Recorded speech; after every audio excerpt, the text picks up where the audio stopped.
السلام عليكم ورحمة الله وبركاته. إن الحمد لله نحمده ونستعينه ونستغفره ونعوذ بالله من شرور أنفسنا ومن سيئات أعمالنا. من يهده الله فلا مضل له ومن يضلله فلا هادي له. وأشهد أن لا إله إلا الله وحده لا شريك له وأشهد أن محمدا صلى الله عليه وسلم عبده ورسوله. يا أيها الذين آمنوا اتقوا الله حق تقاته ولا تموتن إلا وأنتم مسلمون. يا أيها الناس اتقوا ربكم الذي خلقكم من نفس واحدة وخلق منها زوجها وبث منهما رجالا كثيرا ونساء واتقوا الله الذي تساءلون به والأرحام إن الله كان عليكم رقيبا. يا أيها الذين آمنوا اتقوا الله وقولوا قولا سديدا يصلح لكم أعمالكم ويغفر لكم ذنوبكم ومن يطع الله ورسوله فقد فاز فوزا عظيما. ألا إن أصدق الكلام كلام الله وخير الهدي هدي محمد صلى الله عليه وسلم وشر محدثاتها وكل محدثة بدعة وكل بدعة ضلالة وكل ضلالة في النار. أما بعد. Donc, حياكم جميعا en cette soirée du mercredi 9 Rabi' al-Awwal 1432 de l'Hégire, ce qui correspond Inch'Allah Ta'ala avec le 1er février 2012 bi'idhnillahi azza wa jal. Nous sommes cette fois avec le deuxième cours du livre Les signes de la fin des temps. Alamat Ashrat Sa'a. Avant de commencer, je tiens à vous rassurer, Inch'Allah Ta'ala, car certains avaient émis le doute que quand j'avais cité que le livre sur lequel je me basais, c'était une édition de Bruxelles, certains ont eu peur que cette édition, cette maison d'édition ne soit pas dans la sunna. Il y aurait des rajouts peut-être qui seraient nuisibles. Donc je tiens à vous rassurer, Inch'Allah Ta'ala, en deux choses. La première, c'est que les rajouts, s'il y en a, ou bien ils seront profitables, ou bien ils seront nuisibles. S'ils seront profitables, eh bien, alhamdoulilah.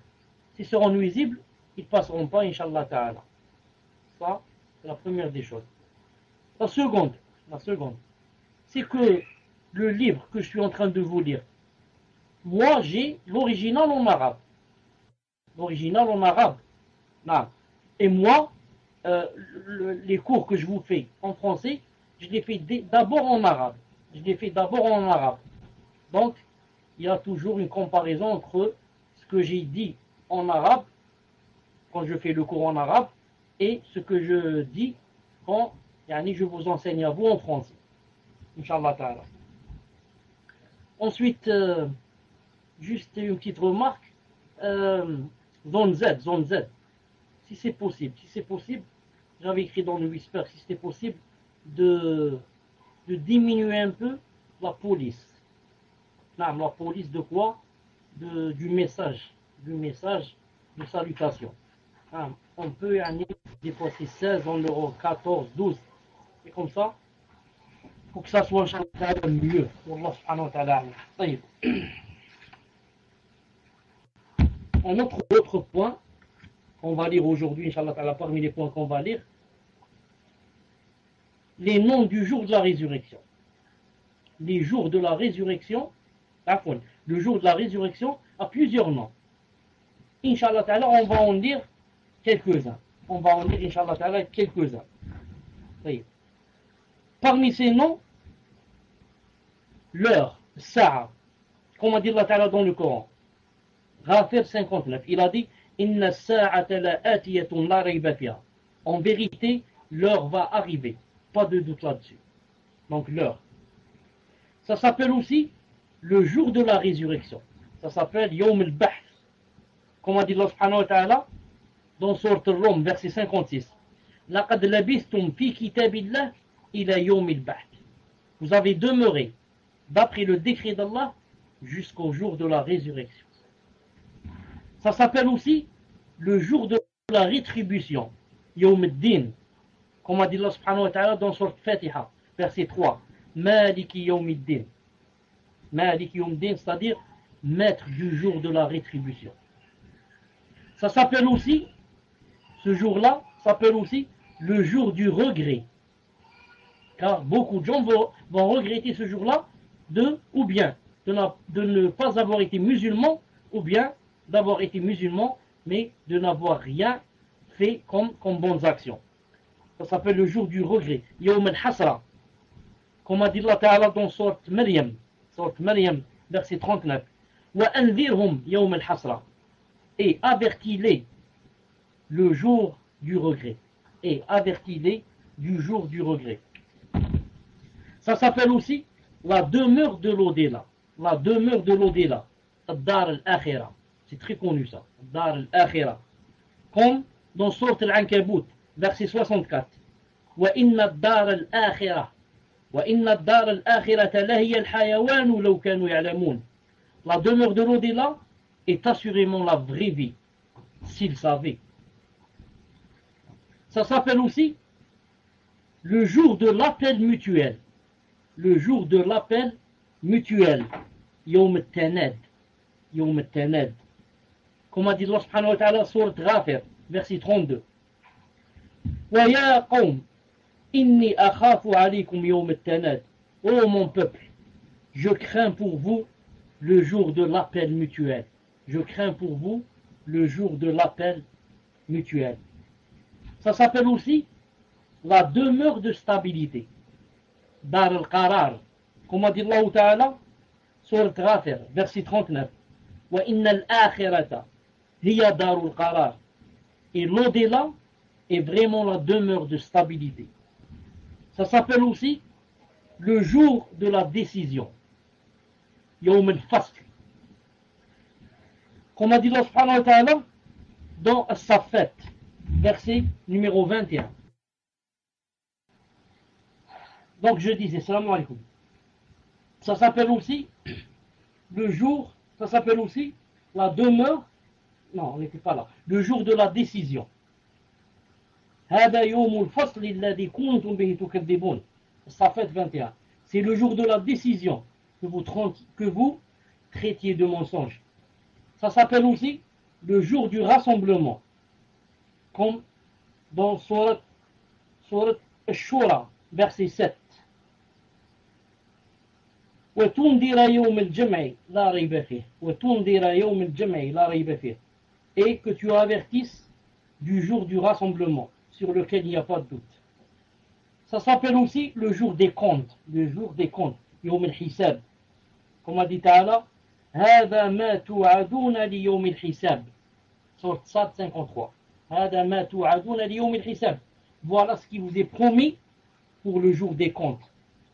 Ça s'appelle aussi le jour de la menace. يوم الوعيد.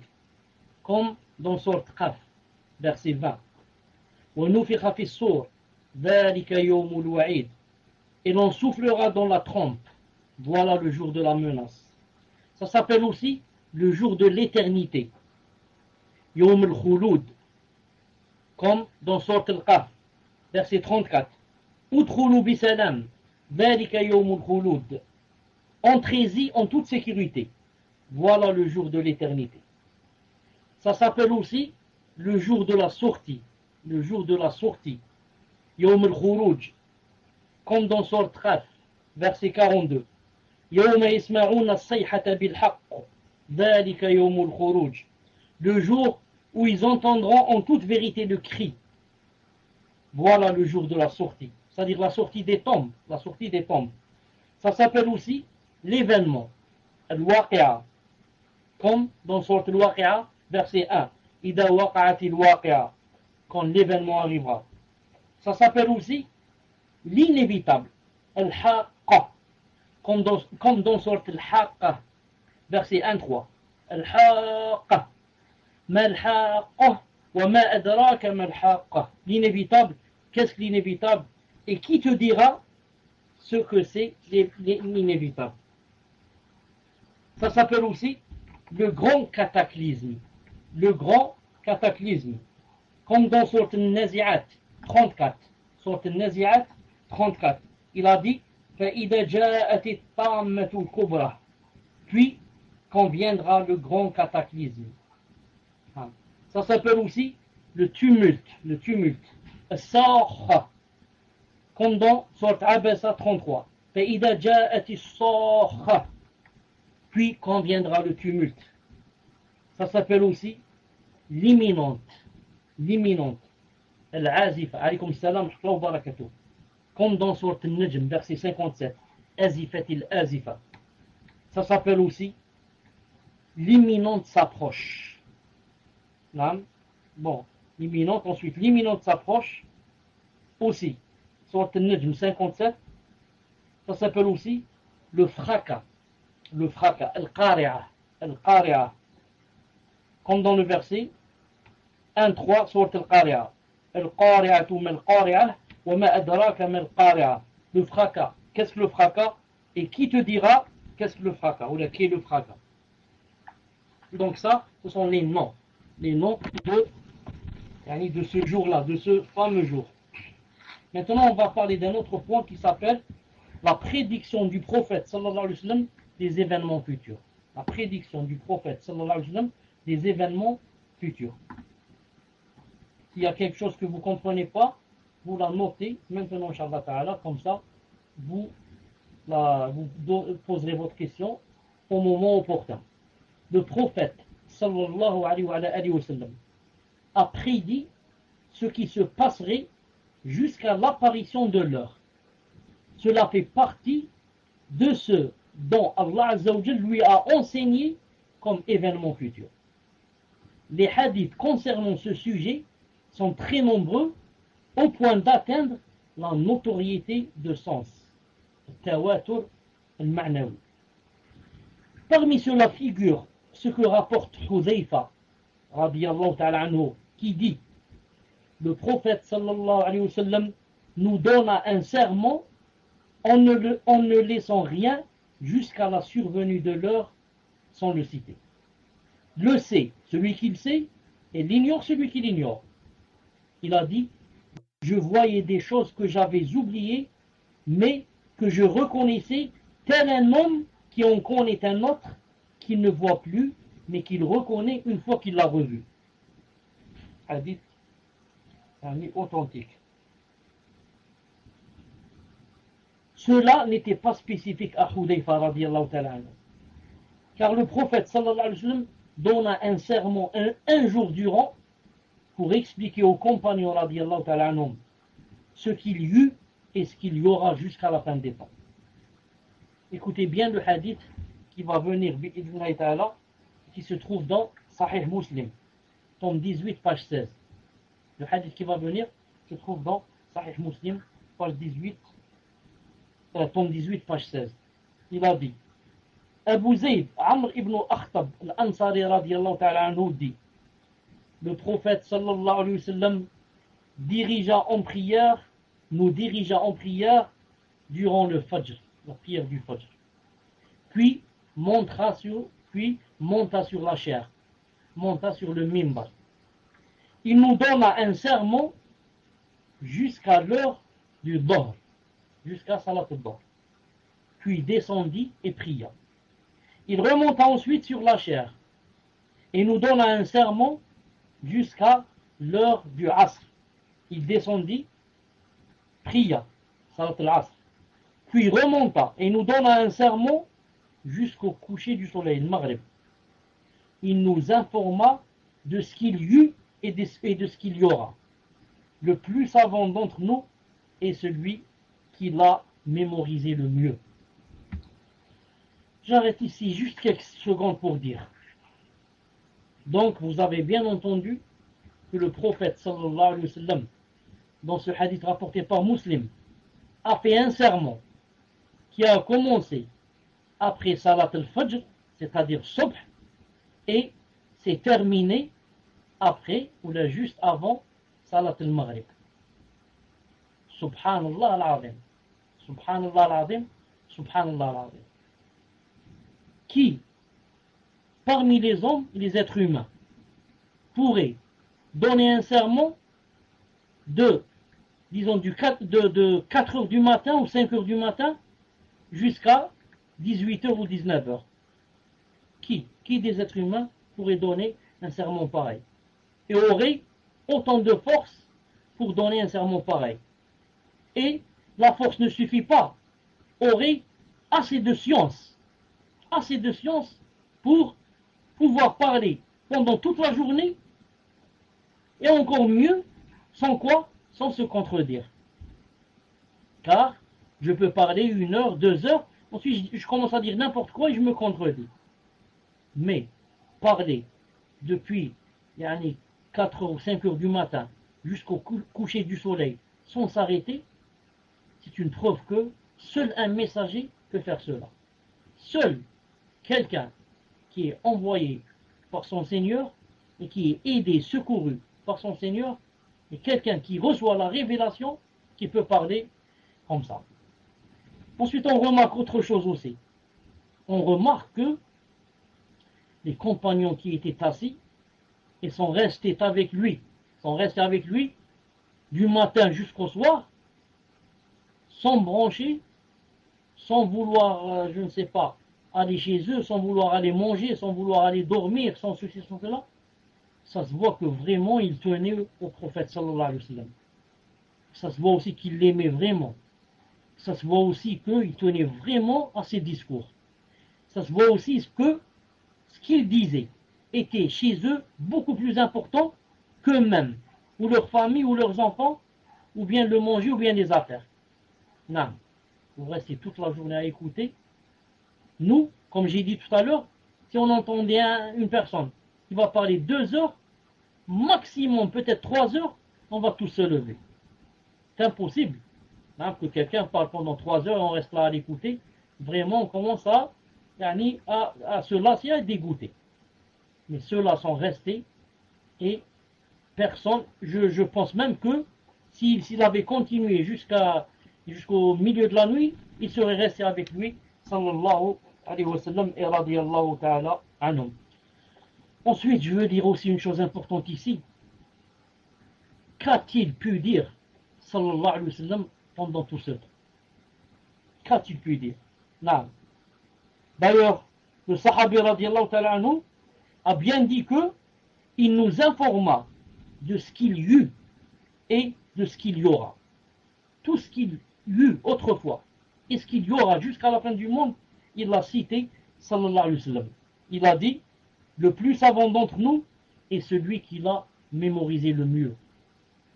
Non, le plus savant d'entre nous est celui qui l'a mémorisé le mieux. Et peut-être, je dis peut-être, wallahu a'lam, tous les hadiths qu'on entend, qui viennent des sahaba, et qui disent que j'ai entendu le prophète dire telle et telle chose, qui a rapport, par exemple le Messie Dajjal, qui a rapport au signe de la fin du temps, etc. Je pense que ce sont ceux qui sont restés ce jour-là avec le prophète et qui ont entendu ce qu'il a dit.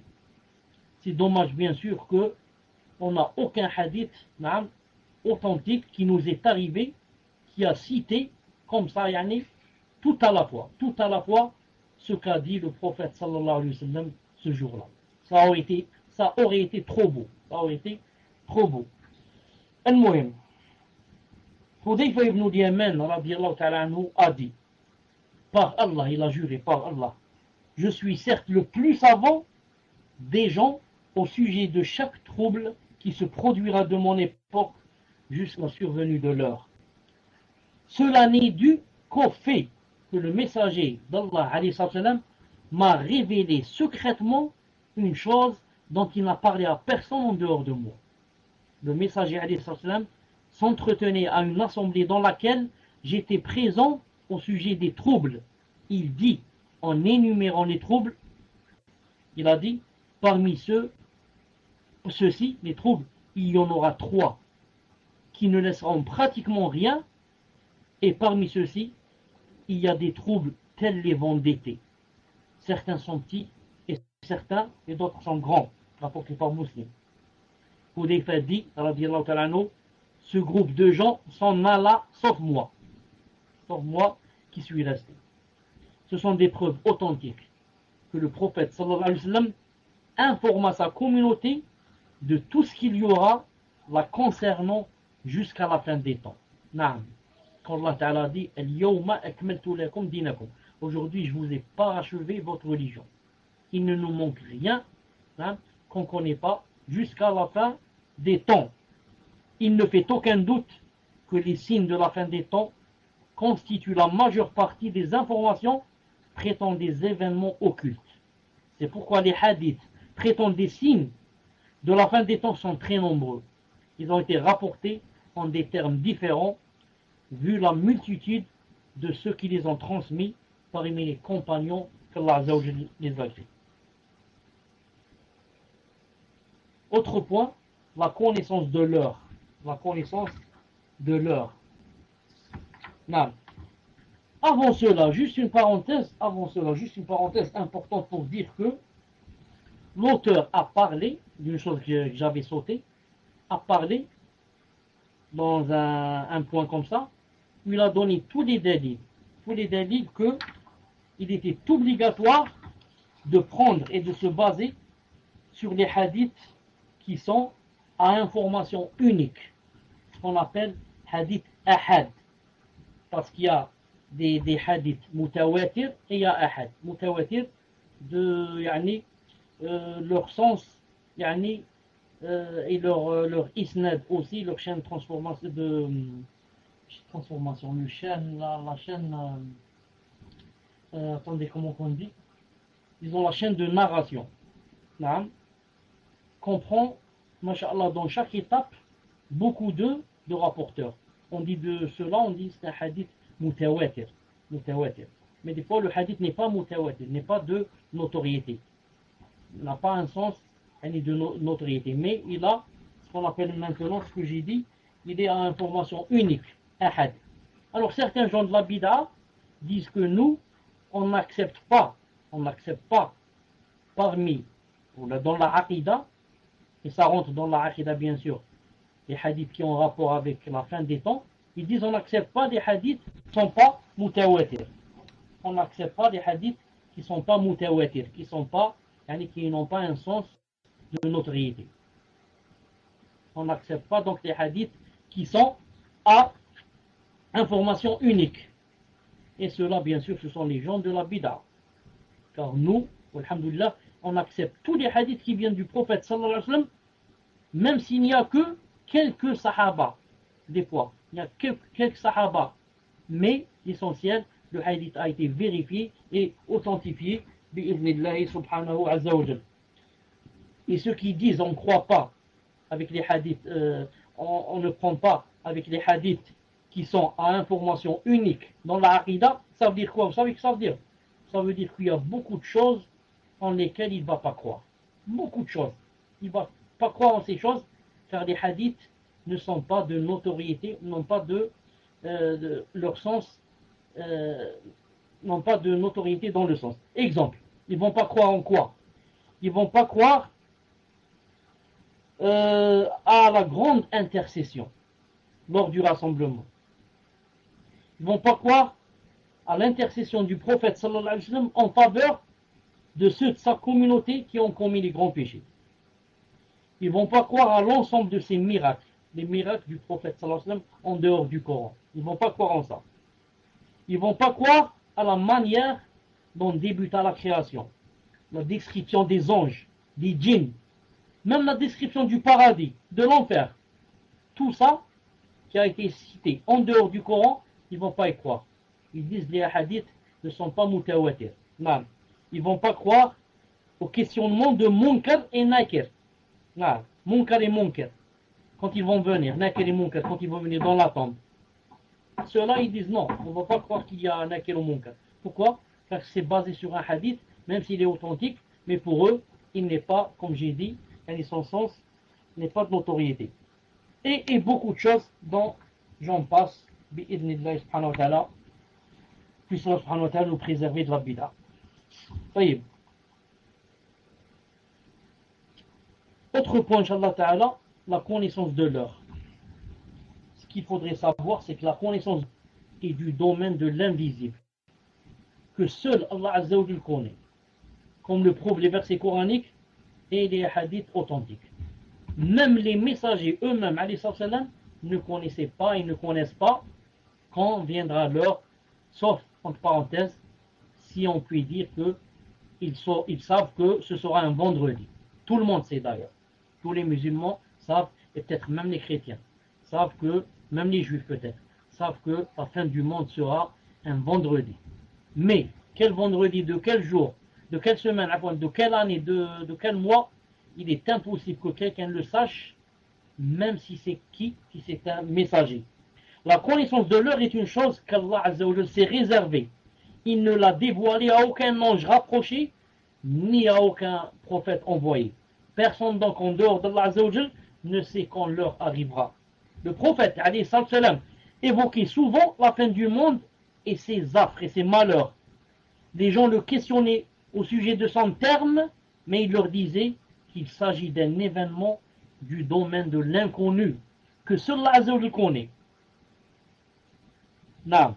De plus, les versets coraniques étaient révélés, soulignant que la connaissance de l'heure est une science dont Allah Azza wa Jalla a gardé le secret. Parmi ceux-là, il y a la parole d'Allah où il est dit Yas'alunaka 'ani as-sa'a ayyana mursaha.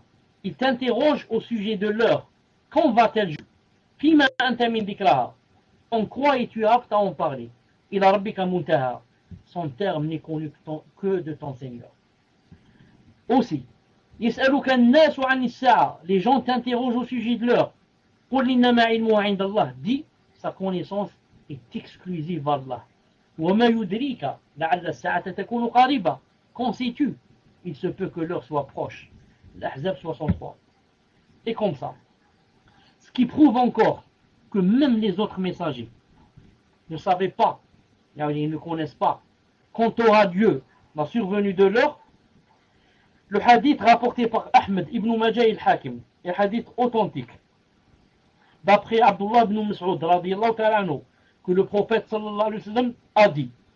Il a dit, j'ai rencontré la nuit du voyage nocturne Ibrahim, Moussa et Isa. Abraham, Moïse et Jésus, comme ils disent eux. Ah.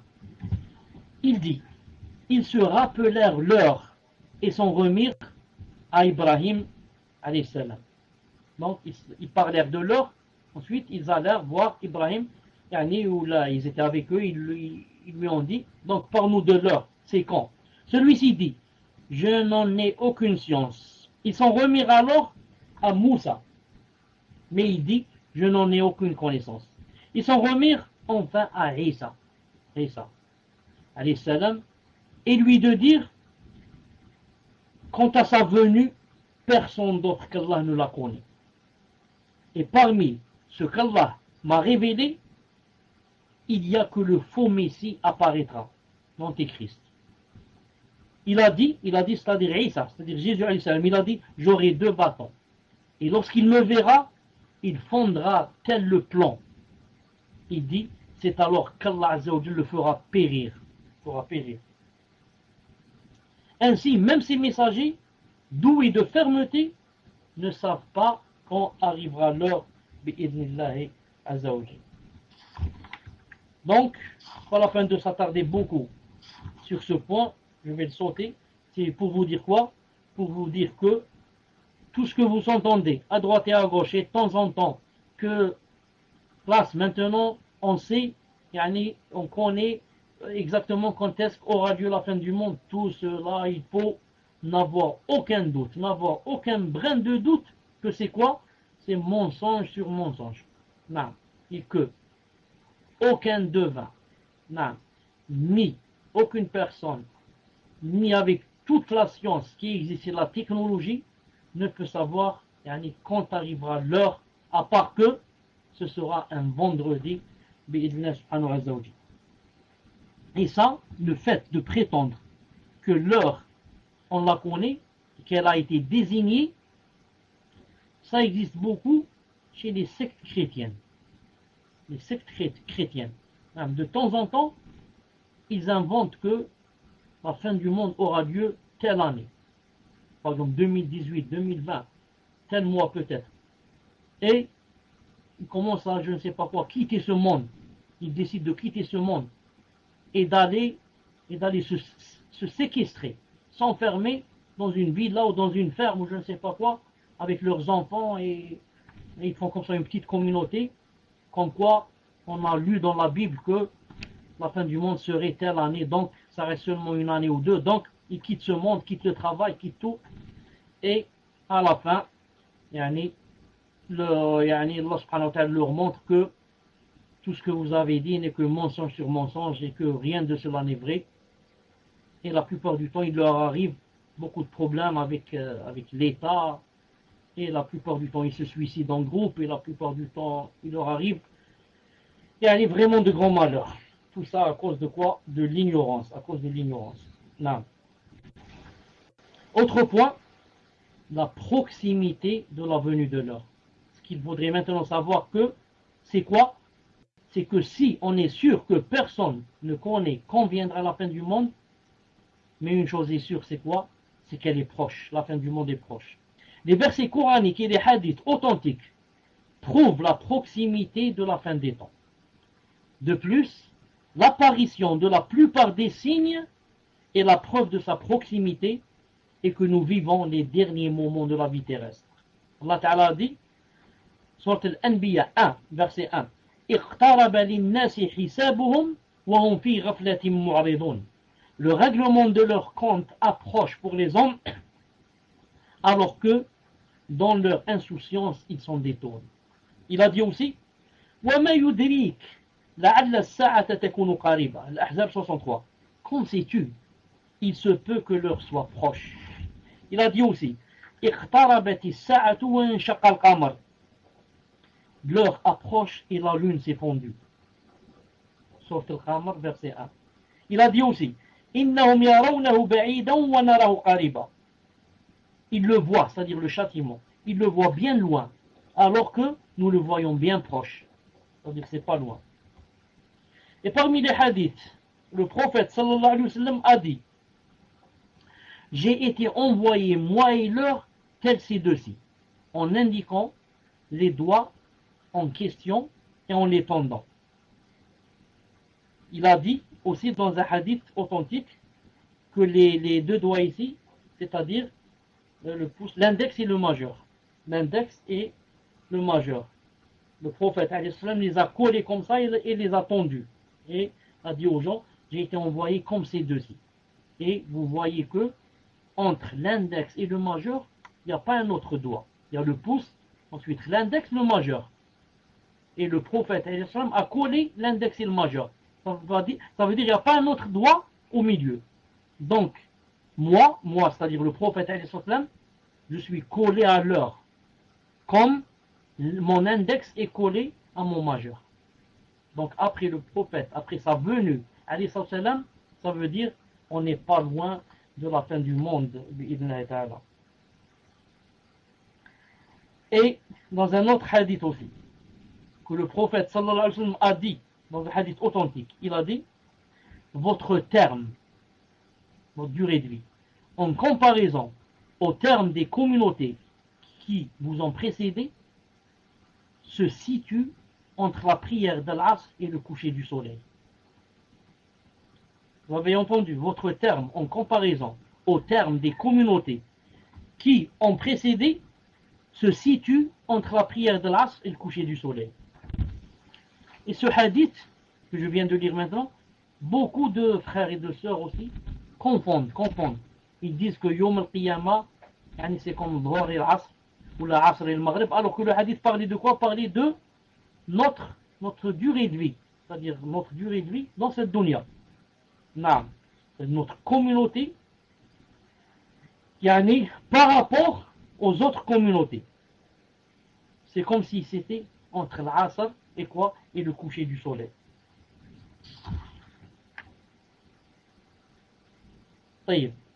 Ça c'est pour dire que là, la fin du monde est vraiment proche bi'idhnillahi subhanahu wa ta'ala. Maintenant, on va parler des signes de l'heure bi'idhnillahi subhanahu wa ta'ala. Définition des signes de l'heure. Définition du terme, en arabe on dit ashrat as-sa'a. Asharat, Sharat, c'est le signe.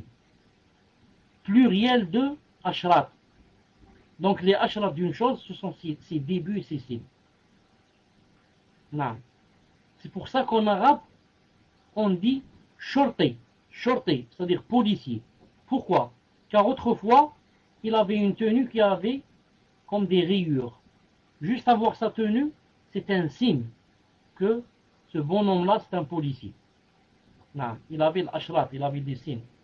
Et sa'a, c'est pluriel de sa'at, ou bien de sa'a. C'est quoi? C'est l'une des parties du jour et de la nuit.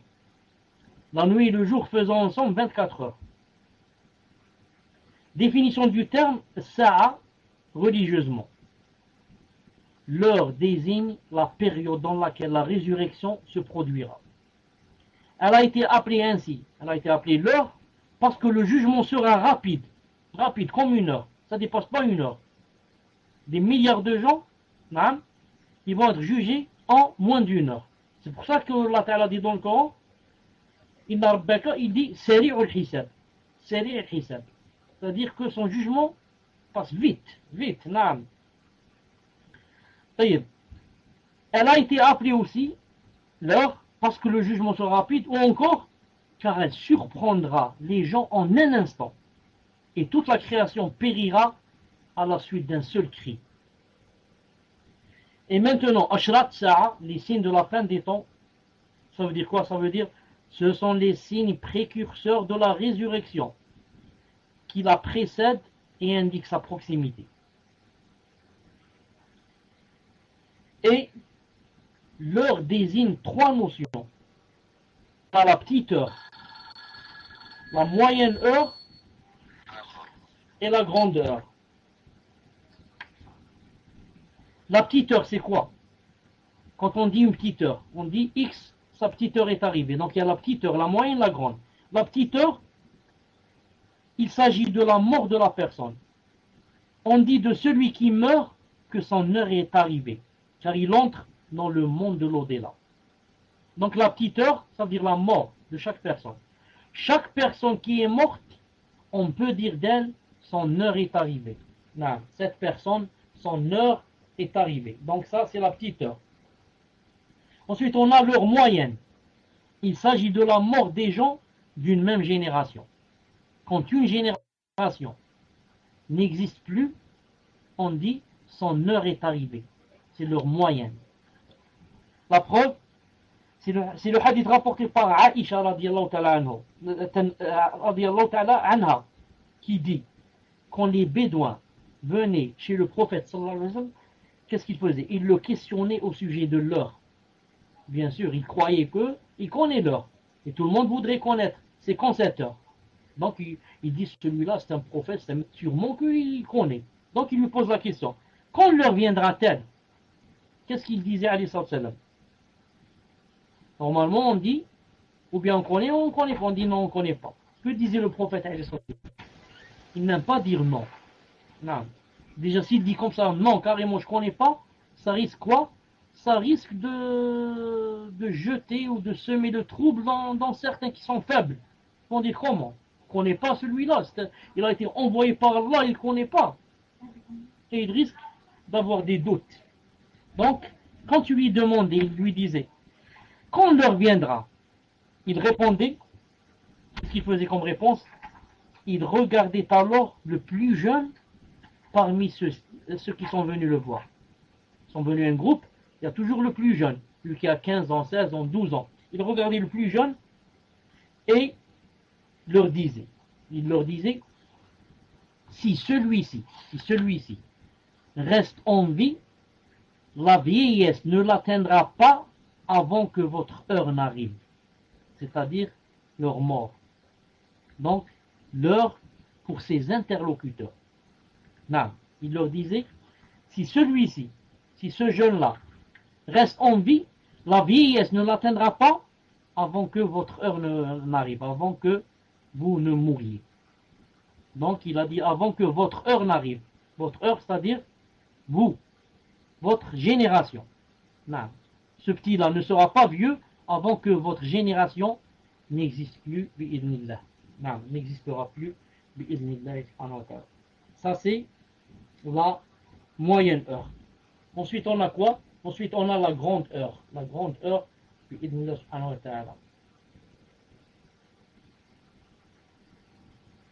non.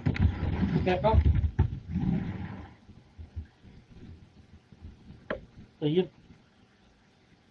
Donc, Ibn Jabal que je viens d'expulser, son heure s'est terminée. Non, sa petite heure est... Il est arrivé à sa petite heure. La grandeur. Maintenant, la grandeur, c'est quoi? C'est la résurrection des gens de leur tombe pour le jugement et la rétribution. La grandeur, c'est la résurrection des gens de leur tombe pour le jugement et la rétribution. Et ce qu'il faut savoir ici, c'est que quand l'heure est mentionnée dans le Coran, elle désigne la grande heure. Quand l'heure est désignée dans le Coran, quand vous lisez, s'il dit l'heure, Allah subhanahu wa ta'ala parle de la résurrection majeure. Comme lorsqu'il a dit, Surat Al-Ahzab 63, Yes'aluka an-nasu an-nisaa. Les gens t'interrogent au sujet de l'heure, c'est-à-dire la grande heure. Quand il dit, Iqtarabat as-sa'a al-qamar 1, il s'agit aussi de la, il s'agit ici de la résurrection. Iqtarabat as-sa'a, l'heure approche. L'heure, ça veut dire la grande heure. Et comme ça, les versets où il y a l'heure, ça veut dire yani, la grande heure bi'idhnillah subhanahu wa ta'ala. On va terminer avec une chose, Inch'Allah ta'ala. On va terminer avec une chose. Les catégories des signes de l'heure. Les signes précurseurs de l'heure se divisent en deux catégories. Les petits signes de la fin des temps et les grands signes. Les petits signes, c'est quoi? Ce sont ceux qui précèdent l'heure sur une échelle de temps assez longue. Non, ça précède l'heure sur une échelle de temps assez longue concernant des choses ordinaires, telles que, par exemple, ça fait partie des petits signes, tels que la disparition de la science, l'apparition de l'ignorance, consommation du vin, la concurrence dans l'élévation des constructions, et des choses pareilles. Et certains peuvent se produire en même temps que les grands signes, voire même après. C'est une chose très importante. Beaucoup de gens croient que les petits signes, automatiquement, doivent être avant quoi? Avant les grands signes. Et ici, on doit faire remarquer que quoi?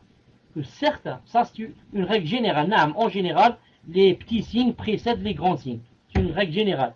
Mais des fois, certains petits signes peuvent venir en même temps que les grands signes. Même, ils peuvent venir après.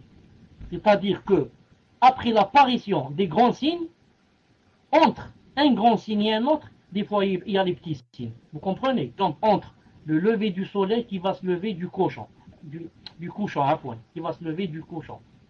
Et, en même temps, l'apparition, par exemple, de l'Antéchrist, entre ce signe et ce signe, il y aura, par exemple, des petits signes qui vont apparaître. Donc, les petits signes, ce n'est pas obligé que ça soit avant les grands signes. Naam, en général, c'est comme ça. Mais, pas tout le temps. Donc ça, c'est les petits signes. Les grands signes, c'est quoi? Il s'agit d'événements graves qui apparaîtront à proximité de la venue de l'heure.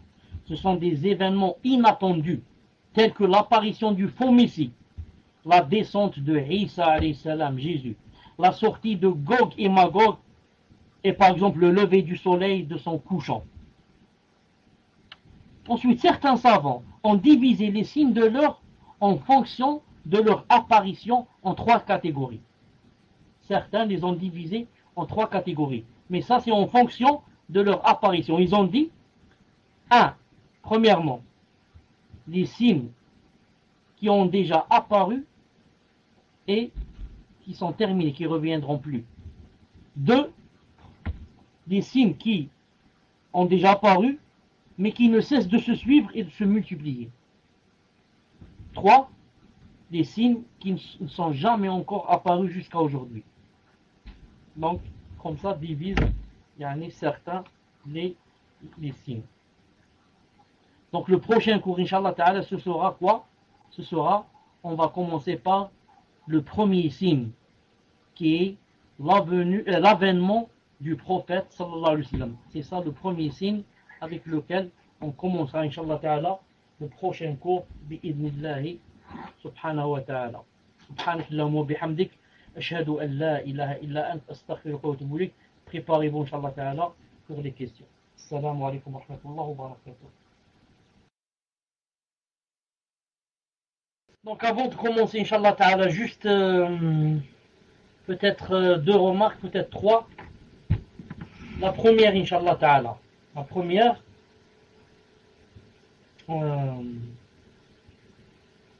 la première c'est quoi? Non, pour les questions. Mouslim, tu me poses seulement une seule question. Une seule question et on passe, Inch'Allah ta'ala. Deuxième des choses. Deuxième remarque. Ce n'est pas obligé que chaque personne qui assiste doit s'efforcer pour poser des questions. Quand on regrette, il y a vraiment des personnes qui ont des questions intéressantes, ou alors des questions urgentes, ou alors des questions vraiment, comment on dit ça, des questions, bon je trouve pas le mot, mais qui n'arrivent pas à poser leurs questions. Donc, ce n'est pas obligé de s'efforcer pour trouver une question si on n'a pas de question. Si quelqu'un n'a pas de question, voilà, si c'est pertinent. Si quelqu'un n'a pas de question, c'est pas la peine qu'il se force pour trouver une question. S'il n'en a pas, il dit alhamdoulilah, j'ai pas de question, je laisse les autres, Inch'Allah ta'ala, poser leurs questions. Il y en a qui ont des questions pressantes aussi, et importantes. Ça c'est la deuxième osma, c'est la deuxième remarque. La troisième. Nous sommes aujourd'hui, Inch'Allah ta'ala, mercredi. Samedi prochain, Inch'Allah, je suis invité à une aqiqa. Inch'Allah ta'ala, à une aqiqa. Donc, ou bien, je vais arriver ici vers 22h, Inch'Allah. Au moins 22h. Ou bien je ne viendrai pas du tout.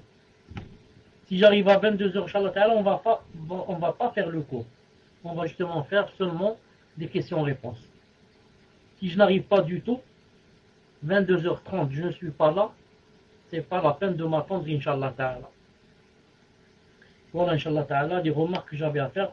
Tfaddal, Inch'Allah ta'ala, pour la première question. Assalamu alaikum wa rahmatullahi wa barakatuh. Hafizakumullah ya Cheikh. Il n'y a pas de problème, Inch'Allah, pour samedi. Le message est bien clair. Donc, première question. Assalamu alaikum wa rahmatullahi wa barakatuh. Lors du voyage nocturne du prophète, sallallahu alayhi wa sallam, les prophètes ont-ils été ressuscités pour avoir parlé avec le prophète, sallallahu alayhi wa sallam? Où sont actuellement tous les prophètes? Qu'Allah subhanahu wa ta'ala vous préserve, Cheikh. Barakallahu fikum. Tfadal, Cheikh. J'ai pas entendu la fin, ça s'est coupé. Lorsque tu as dit, ont-ils été ressuscités où? Après où, j'ai pas entendu. Tfadal. Où se trouvent les prophètes à l'heure actuelle? Tfadal, Cheikh. Bismillah ar-Rahman ar-Rahim, wassalatu wassalam ala ashrafil mursalin. Je vais essayer de répondre, Inch'Allah ta'ala, à vos questions. Si je dis juste, c'est Allah subhanahu wa ta'ala qui m'a aidé. Si j'ai dit faux, puisse Allah subhanahu wa ta'ala me pardonner. Ça vient de mon ignorance et du shaitan. Les prophètes. Non, les prophètes. Et même tous les croyants, il y a un hadith authentique qui a été authentique par Cheikh Al-Albani rahimahullah. Ils ont deux hadiths. Le premier, il dit attendez, comment son arabe? Al-anbiya'u ahya'un fi quburihim yusallun. Il a dit les prophètes sont vivants dans leur tombe en train de faire la prière. Et il y a le même hadith qui est authentique, mais qu'il y a à la place des prophètes, il dit les croyants. C'est pour cela qu'il y a un autre hadith authentique où le prophète sallallahu alayhi wa sallam, quand il a fait l'ascension, il a dit je suis passé devant la tombe de Moussa alayhi salam, je l'ai vu dans sa tombe debout en train de faire la prière. Donc les croyants et les prophètes, les messagers, seront vivants dans leur tombe d'une vie qui ne peut être conçue ni comprise, ni qui ressemble à cette vie. C'est-à-dire, ils ne mangent pas, ils ne vont pas aux toilettes, et ceci, cela. Vous avez compris, mais ils seront vivants, et à rencontrer leur Seigneur pour rentrer au paradis, bi'idnillahi subhanahu wa ta'ala. Question suivante. Assalamu alaikum wa rahmatullahi wa barakatuh. Cher, tout d'abord, je voudrais vous dire, Wahibbukum fillah, pouvez-vous, cher, nous dire ce que disent les savants sur l'âme? Est-ce notre âme qui est châtiée dans la tombe ou notre corps, ou bien les deux? Aussi, cher, Hayakar Rahman, est-ce possible de nous faire le livre de Aqidah de Cheikh Al-Fawzan, le dogme du monothéisme? Je peux vous l'envoyer en français si vous ne l'avez pas, Inch'Allah. Jazakumullah khayran, Cheikh. Tfadal, Cheikh. Non, Inch'Allah, pour le livre, il n'y a pas de problème. Si vous me l'envoyez, Inch'Allah, il n'y a pas de problème. Ensuite, je vais voir. Peut-être il y a quelqu'un qui l'a ici, en Algérie, Inch'Allah. S'il y a, c'est pas la peine dans ce sens, donc de me l'envoyer. Ensuite, je dis à cette personne, puisse Allah subhanahu wa ta'ala t'aimer en lui comme tu m'as aimé en lui. Ensuite, pour l'âme, je réponds. Et comme ça, il faut que je prenne l'habitude, Inch'Allah ta'ala, de répondre vite et d'une façon circoncise. Et juste, si le délil est connu, c'est connu. Sinon, juste de donner le délil et de passer à une autre question. Comme ça évite de répéter les mêmes phrases et ça permet aussi que les autres posent leurs questions, Inch'Allah ta'ala. Donc je redis, pour l'âme, qu'est-ce qui est châtié? Dans la tombe, on dit, comme dit Cheikh Ben Uthaymin rahimahullah, dans cette vie-là, c'est le corps qui est châtié. Et ensuite, l'âme. Car s'il n'y avait pas d'âme, le corps ne ressent rien. Il a dit, mais dans la tombe, c'est l'âme qui est châtiée et le corps qui la suit, qui ressent après elle. Donc ici, la prédominance dans le châtiment, c'est au corps et ensuite l'âme. Et dans la tombe, c'est l'inverse. C'est l'âme, ensuite le corps. Pourquoi? Parce qu'au début, c'est l'âme et le corps. Ensuite, le corps n'existera plus dans la tombe. Ce sera seulement l'âme qui sera châtiée. Question suivante. Salam alaikum. Saura-t-on pourquoi Allah a guidé les convertis à l'islam le jour du jugement? Qu'est-ce qui a fait qu'Allah les a choisis, aimés et guidés? Barakallahu fikum. Tfadal, Cheikh. Je ne sais pas si Allah subhanahu wa ta'ala va dire quelles sont les raisons pour lesquelles j'ai guidé. Mais il l'a déjà dit dans le Coran, et on sait ça d'après les hadiths authentiques du prophète sallallahu alayhi wa sallam. Allah ta'ala a dit dans le Coran, il a dit, si Allah subhanahu wa ta'ala sait, ça veut dire trouve aussi, qu'il y a quelques biens dans vos cœurs, donc il va donner du bien. Allah subhanahu wa ta'ala regarde les cœurs. C'est pour ça qu'il y a un hadith authentifié par Cheikh Al-Albani rahimahullah, où le prophète alayhi sallam a dit que Allah subhanahu wa ta'ala a regardé, dans le sens, chez nous on dit a jeté un coup d'œil, mais Allah ta'ala on dit a vu les cœurs des êtres humains.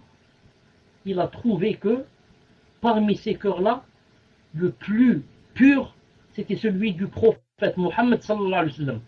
Il l'a choisi pour la prophétie et être le dernier message. Le hadith dit, ensuite Allah Ta'ala a vu parmi les cœurs des vivants qui étaient à l'époque, il a trouvé que les cœurs des sahaba, les compagnons, c'était les plus purs. Il les a choisis pour être ses compagnons. Puis Allah subhanahu wa ta'ala maudire les chiites et les rawafid qui disent quoi? Qui disent que les sahaba sont des kuffars. Alors que ce sont les êtres qui ont les cœurs les plus purs après le prophète sallallahu alayhi wa sallam. Donc, quant à la reconversion des convertis, il y a une des deux choses. Ou bien Allah subhanahu wa ta'ala a vu dans leur cœur qu'il y avait quelque part un bien. Et que elle cherchait peut-être la vérité. Elle cherchait le haqq. Elle ne vivait pas comme des animaux. manger, boire et les tentations. Mais quelque part, elle méditait, elle pensait, elle voulait connaître le haqq. Et Allah subhanahu wa ta'ala les a guidés et aidés. Ou alors, la deuxième réponse, qui est aussi vraie, quand Allah ta'ala dit dans le Coran, ذَلِكَ فَضْلُ اللَّهِ يُؤْتِهِ مَنْ يَشَاءُ. Ceci, traduction rapprochée, ceci est la grâce d'Allah. Et Allah la donne à qui il veut. Quand Allah Ta'ala décide que telle ou telle personne aura sa grâce, personne ne peut dire pourquoi vous avez choisi telle personne et vous ne m'avez pas choisi. Pourquoi vous avez choisi telle personne, vous lui donnez, et moi, vous ne m'avez pas choisi. Non. Allah subhanahu wa ta'ala ne fait pas de piston. S'il y avait quelque part dans ton cœur un peu de bien, il t'aurait quoi? Et sûrement qu'il t'en aurait donné beaucoup plus que tu en as. Wallahu subhanahu wa ta'ala alam. Tfaddal. Question suivante. Assalamu alaikum, cher. Qu'Allah vous préserve et vous récompense. Est-ce que le repentir ne sera plus du tout accepté après le signe du lever du soleil à l'ouest? C'est-à-dire, si l'on commet un péché, on dit astaghfirullah, ça ne sera plus accepté, tout sera compté et plus pardonné. Tfadal, cher. Après ça a coupé, j'ai pas entendu le début. Tfaddal. Le début, donc, est-ce que le repentir ne sera plus du tout accepté après le signe du lever du soleil à l'ouest? Tfadal, cher. Naam. Après le lever du soleil, du couchant, bi'idhnillahi ta'ala, aucun bien que fera même le musulman ne sera accepté. Ni encore moins le repentir, ni encore moins la reconversion. Comme a dit Allah subhanahu wa ta'ala, il a dit هَلْ يَنْظُرُونَ إِلَّا أَنْ تَأْتِيَهُمُ الْمَلَائِكَةُ. Est-ce qu'ils attendent seulement que ne leur viennent les anges, أَوْ يَأْتِيَ رَبُّكَ, ou bien que ne vienne leur Seigneur, أَوْ يَأْتِي بَعْضُ آيَاتِ رَبِّكَ, ou bien viennent quelques signes? Est-ce qu'ils attendent que viennent quelques signes de leur Seigneur? يَوْمَ يَأْتِي, lorsque viendront ces signes-là, يَوْمَ يَأْتِي بَعْضُ آيَاتِ رَبِّكَ, le jour où viendra certains de ces signes, لا ينفع نفسا إيمانها لم تكن آمنت من قبل. Ça ne sera pas utile à une âme, ça ne sera pas utile à une âme إيمانها, c'est-à-dire sa croyance, ou qu'elle se reconvertisse. Si elle n'a pas été croyante avant la venue du signe. أو كسبت في إيمانها خيرا. Et ça ne lui sera pas encore utile, ça ne lui sera pas aussi utile le fait qu'elle n'ait pas fait de bonnes actions. Donc, quand viendra les grands signes de la fin des temps, ça ne sert à rien de rentrer en islam, ni ça ne sert à rien de faire une bonne action. Ça ne sera pas accepté.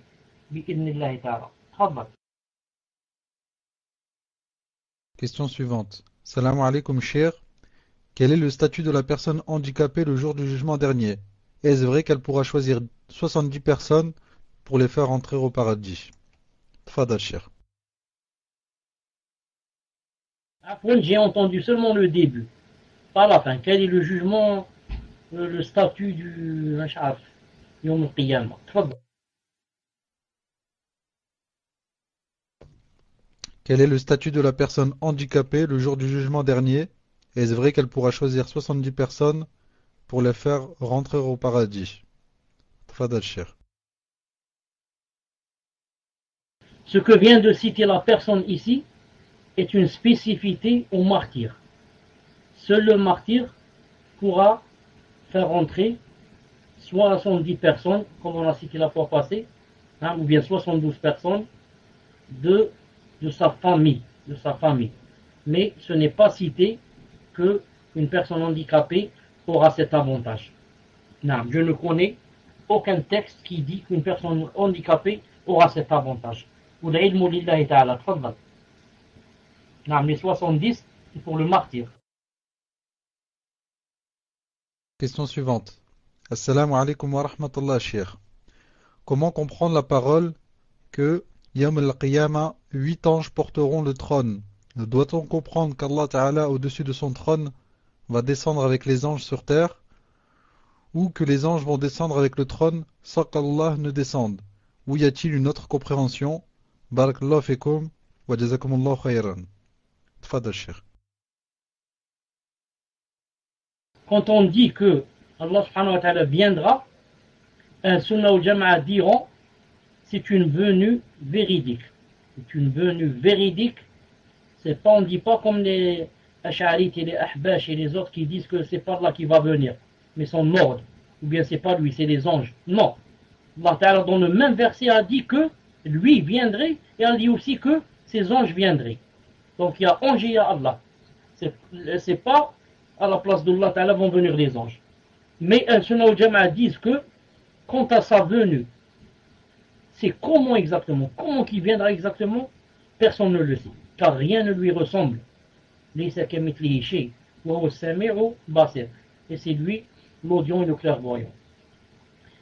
Ce qu'il faudrait aussi savoir, c'est que quand on dit que les anges portent le trône, certains peut-être vont croire que, donc, Allah subhanahu wa ta'ala, quand on dit qu'il est au-dessus du trône, certains vont croire qu'il est sur le trône. C'est pour ça que nous on fait bien la différence entre être sur une chose et être au-dessus d'une chose. Vous comprenez?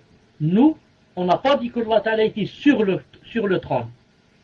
C'est-à-dire si on enlève le trône, c'est comme si quelqu'un qui est sur la chaise, il va tomber, on lui enlève la chaise. Mais on a dit que Allah Ta'ala était au-dessus du trône, au-dessus. C'est comme moi je dis que le plafond est au-dessus de moi. Ça ne veut pas dire que ma tête touche le plafond, ni que moi je touche le plafond, ni que le plafond me touche. Comprenez? Là, le plafond est au-dessus de moi. Le ciel est au-dessus de moi. Et Allah est au-dessus du trône. Donc, il ne faut pas comprendre que, si je dis il est au-dessus, que ça veut dire il est sûr. Ça veut dire qu'il est sur la chose. Donc, comment il viendra ici? Donc, je réponds, je redis, d'une façon, il est au-dessus du trône, il est au-dessus du trône, avec une façon qui lui est propre, avec une façon qui lui est propre. Et comment qu'il va venir, etc. Sunnah al Jama'a disent, il va venir. Je suis sûr que Allah Ta'ala va venir. Je suis sûr que les anges porteront ce jour-là son trône, ils seront 8. Je suis sûr que on verra le trône. Je suis sûr que on verra Allah subhanahu wa ta'ala. On le verra le jour de la résurrection, on le verra aussi dans le paradis. Et je m'arrête, Inch'Allah Ta'ala, à ceci. Je m'arrête, Inch'Allah Ta'ala, à ceci. Je ne vais pas loin, car je n'aurai pas de réponse. Naam. Khabar. Non, cher, j'ai précisé que c'était d'une façon qui lui était propre, parce que peut-être certaines personnes qui ont écouté vont mal comprendre et vont dire qu'on a comparé, comme vous avez dit que le plafond est au-dessus de moi. Ils vont peut-être comprendre et comparer que Allah subhanahu wa ta'ala est au-dessus du trône comme le plafond est au-dessus de vous. Donc c'est pour ça qu'il ne faut pas comparer et que ça lui est bien propre, Inch'Allah. Donc question suivante. Salam alaikum cher. Est-ce que nous qui vivons en France avons la récompense des 50 compagnons pour les difficultés que l'on subit, que Allah va donner la meilleure des fins? Tfadal cher. Je ne sais pas exactement. Je ne peux pas attester d'une façon qui ne contient pas de doute que vous avez le mérite des 50 compagnons.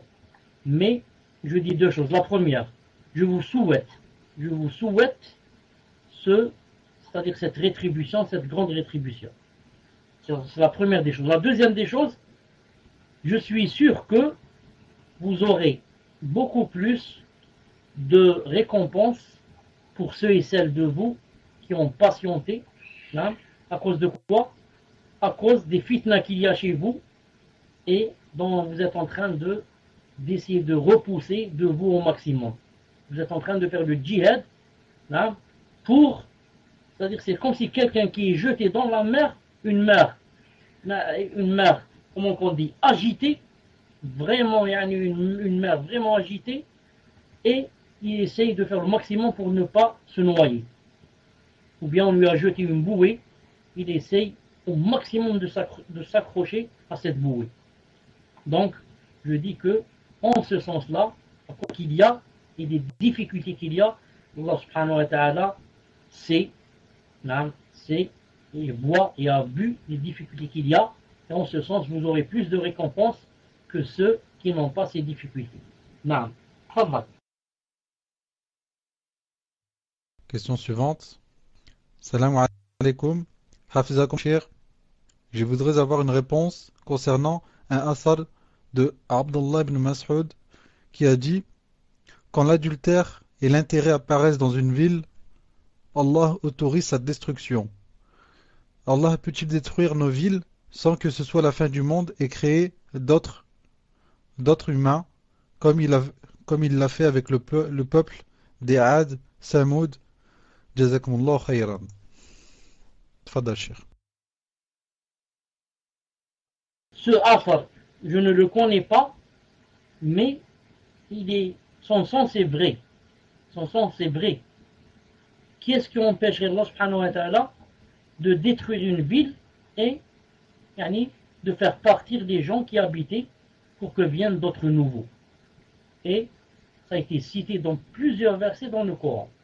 Plusieurs versets dans le Coran où Allah subhanahu wa ta'ala parle des qura, des villes qui ont été détruites et décimées. Et à chaque fois Allah subhanahu wa ta'ala dit bima kanu yadhlimun, à cause des péchés qu'ils faisaient, à cause des péchés qu'ils faisaient. On a comme exemple, pourquoi on va loin, on a les tsunamis qui arrivent, qui font des ravages. De temps en temps, on entend que un tremblement de terre, par exemple, a eu lieu dans telle et telle ville et qui l'a décimé. 20 000 morts, 30 000, 100 000, et comme ça. Et des fois, en quelques minutes, tout un peuple qui part, avec vieux, vieilles, enfants, tout le monde part. Et ça ne reste que des ruines. Des ruines qui, pour les gens, pour ceux et celles qui méditent, ce sont bien des signes d'Allah subhanahu wa ta'ala et de sa puissance. Comme a dit Allah subhanahu wa ta'ala dans le Coran, وَكَذَلِكَ أَخْذُ رَبِّكَ إِذَا أَخَذَ الْقُرَى وَهِيَ ظَالِمَةٌ إِنَّ أَخْذَهُ أَلِيمٌ شَدِيدٌ. Il a dit وَكَذَلِكَ الْقُرَى, et c'est ainsi les villes. Traduction rapprochée. إِذَا أَخَذَ رَبُّكَ الْقُرَى وَهِيَ ظَالِمَةٌ. Si jamais il a dit, il punit les villes ou il les châtie, وَهِيَ ظَالِمَةٌ, alors qu'elles sont injustes. Et les villes ne peuvent pas être injustes, c'est-à-dire leurs habitants. Il a dit il a dit quand il prend les villes et il les punit, sa punition, il a dit, est vraiment, elle fait mal. Elle fait mal, elle est grande et elle fait vraiment mal. Je dis, vous avez remarqué que des fois c'est des milliers qui meurent. Des milliers, ensevelis sous les décombres. Et bon, ça s'appelle les éruptions volcaniques. Et il y a mille et une choses qui vont venir à l'avenir. Maintenant, ça commence, les signes et les châtiments de Allah subhanahu wa ta'ala commencent à être très fréquents. À cause de quoi? À cause de que les gens et ceux qui n'obéissent pas à Allah subhanahu wa ta'ala ont fait le maximum de désobéissance. Ils ont fait tout ce qui est inimaginable, tout ce qu'on ne peut pas imaginer. Comme désobéissance, ils l'ont fait. Sur tous les plans, sur tous les points. C'est pour ça que maintenant les châtiments d'Allah subhanahu wa ta'ala, les châtiments universels de ce qui se passe dans l'univers, sont vraiment grands et seront vraiment grands à l'avenir. Si on vit encore assez longtemps, on va vous rappeler et vous allez me rappeler, Inch'Allah ta'ala, ce qui va se passer dans ce monde. Sans parler des châtiments maintenant nouveaux qui ont par exemple en rapport par exemple avec l'usure. Le fait d'acheter des choses avec des intérêts, des crédits avec des intérêts. Ça. Maintenant, toutes les banques mondiales reposent sur l'usure, vous savez ça. Il n'y a aucune banque dans le monde qui peut te donner gratuitement, même en Algérie où vous allez. Non. Donc, puisque maintenant tout le monde veut l'usure, il travaille avec l'usure, vous avez donc remarqué comment maintenant Allah subhanahu wa ta'ala a châtié le monde et l'a puni. En quoi? En leur donnant un grand châtiment, une grande fitna dans leur, comment ça s'appelle ça en français? Comment ça s'appelle en français? L'irtistisad.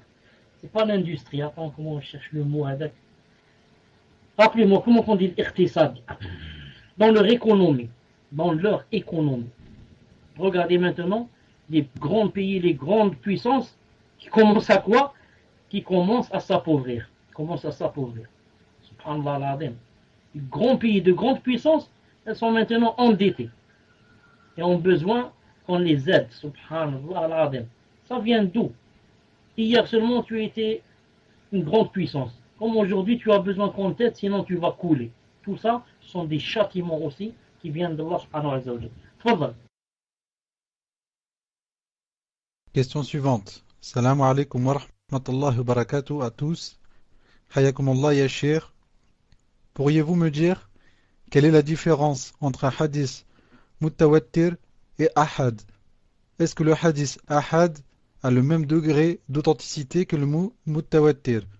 Sinon, est-ce que l'on peut prendre en compte un hadith ahad dans des questions très importantes comme celle relative à la aqida? Jazakumullah khayran.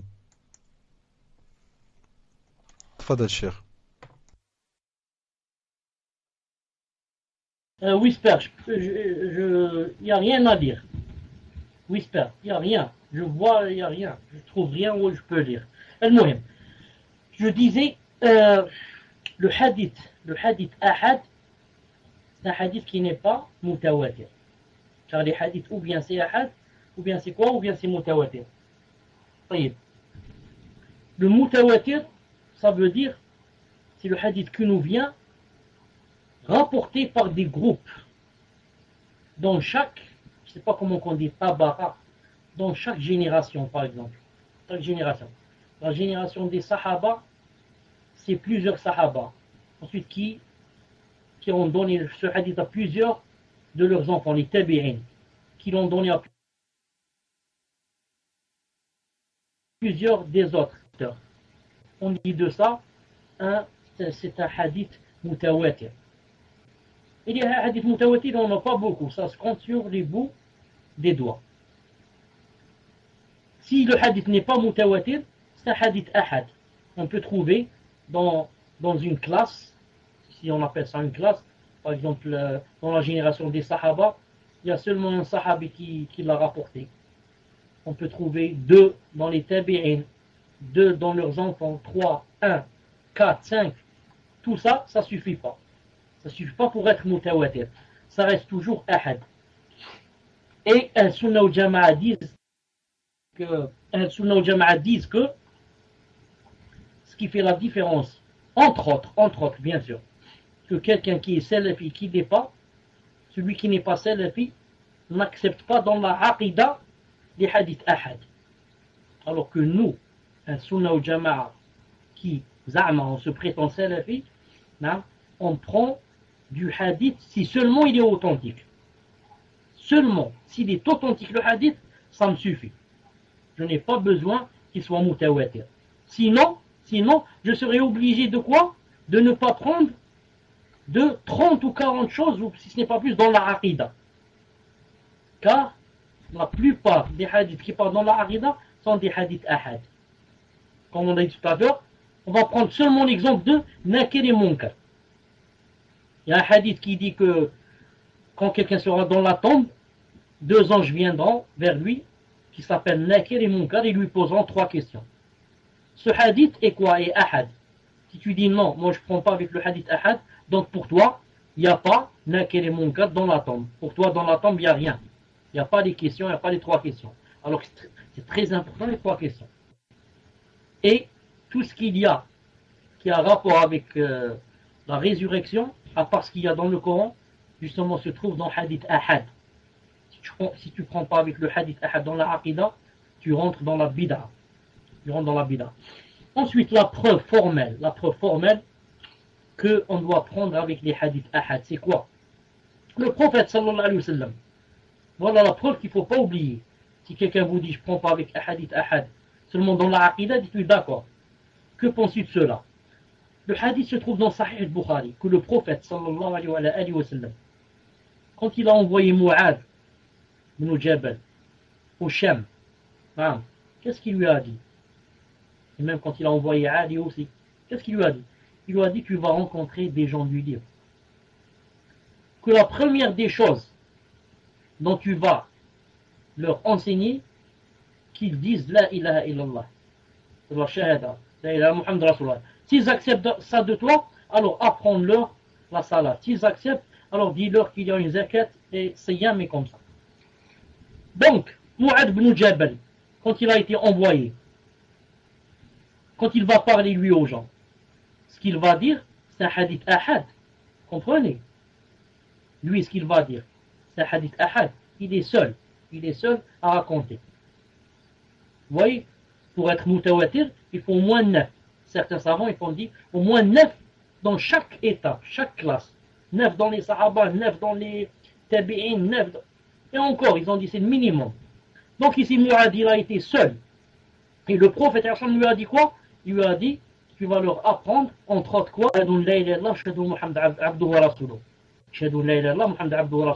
Sûrement que c'est la aqidah. La aqidah, il était seul. Il lui a dit, va leur apprendre, entre autres, la aqidah. Donc, vous voyez que c'est une preuve formelle qu'il faut quoi? Qu'il faut prendre avec les hadiths ahad, sinon on fait partie des gens de la bid'a. Question suivante. Salam alaikum cher. Au sujet de la salat al-waqi'a, il y a un hadith qui dit que celui qui la récite tous les soirs ne sera pas dans le besoin. Connaissez-vous l'authenticité de ce hadith? Barakallahu fikum. Tfadal cher. Naam, le hadith n'est pas authentique. Le hadith qui dit que quiconque qui lit Surat al-Waqi'a chaque soir ne deviendra pas pauvre, ou bien n'aura besoin de rien, le hadith n'est pas authentique. Le hadith, il est ou bien faible, ou bien forgé. Non, le muhim, il n'est pas authentique. Fadal. Question suivante. Assalamu alaikum wa rahmatullah. Le jour du jugement, les 70 000 qui iront directement au paradis n'en verront absolument rien, ou bien ils seront là, mais rapidement. Barakallahu fikum wa ahsanallahu ilaykum. Tfadal Cheikh. J'ai pas bien entendu. Est-ce que tu as dit les 70 000? Est-ce que tu as dit ils ne verront pas ou non verront, ou bien c'est quoi le verbe? J'ai pas bien entendu. Tfadal. Naam, cher, n'en verront absolument rien, c'est-à-dire le jour du jugement. Est-ce qu'ils iront directement au paradis ou assisteront-ils au jour du jugement dernier? Tfadal cher. J'ai pas encore bien compris la question. Tfadal. Je la répète, cher. Le jour du jugement, les 70 000 qui iront directement au paradis. Est-ce qu'ils verront quelque chose, ou alors ils iront directement au paradis par rapport au jour du jugement dernier? Est-ce qu'ils assisteront ou n'assisteront-ils pas à ce jour? Tfadal cher. Ils assisteront à beaucoup de choses. Entre autres, ils seront présents avec tout le monde, tous les êtres humains, qui seront ce jour-là présents, debout, nus, pieds nus aussi. Eux aussi ils seront avec eux. C'est obligé. Toute personne vienne ce jour-là marquer sa présence. Et bien sûr, ils seront aussi présents, par exemple, quand ils passeront sur le sirat, sur le pont. Car il n'y a pas une personne qui ne passera pas sur le sirat, excepté les kuffars. Excepté les kuffars qui n'ont pas besoin de passer, car ils seront jetés directement en enfer. Donc voici au moins deux choses dans lesquelles ils assisteront. Et s'ils assistent aussi pour être debout, pour être présent et marquer leur présence. Non. Sûrement que peut-être ils auront soif. Et que peut-être s'ils ont soif, donc ils auront besoin aussi d'aller s'abreuver chez le bassin du prophète sallallahu alayhi wa sallam. Wallahu subhanahu wa ta'ala a'lam. Mais je rappelle seulement, je donne une petite faïda, que les 70 000 personnes qui vont rentrer directement au paradis, c'est-à-dire sans passer par Jahannam, ces 70 000, hein, chacun d'eux, ou là, ces 70 000, auront aussi 70 000 avec eux. Non, 70 000 autres seront avec eux, bi'idnillahi subhanahu wa ta'ala. Fadal. Naam, Cheikh, on vient de me rappeler que la semaine dernière, samedi dernier, Wallahu alam, je vous avais posé une question qui était en arabe, je vous l'avais envoyée par fichier, et vous aviez dit qu'il fallait vous rappeler, Inch'Allah, au cours prochain, pour que vous y répondiez. Donc je ne sais pas si je vous lis une question, ou là, si vous répondez directement à la question qui vous avait été posée, Cheikh. Tfadal, Inch'Allah. Simon, bon, moi, c'est quoi la question? Rappelle-moi, premièrement.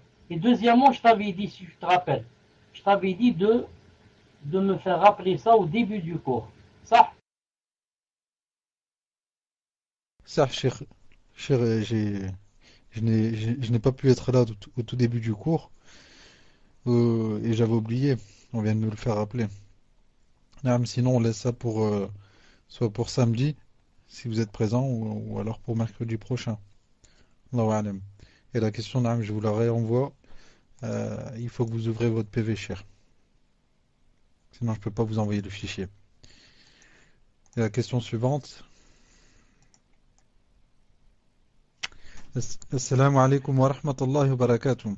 Par rapport au hadith qui dit la fin de votre ou notre communauté par rapport aux autres communautés est comme la prière de l'Asr jusqu'à la prière de Maghrib, si j'ai bien compris, la communauté de Mohammed sallallahu alayhi wa sallam durera moins que les autres communautés.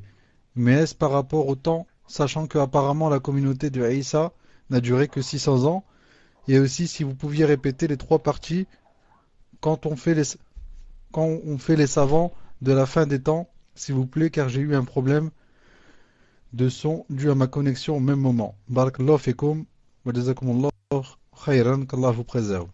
Tfadal Cheikh. De quelle partie parle exactement la personne?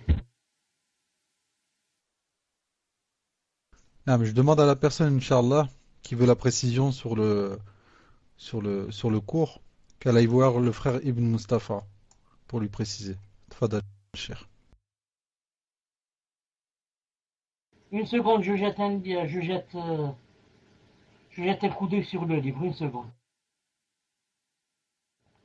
Allahu alam, elle parle de ce que je vais lire. Écris le numéro 1.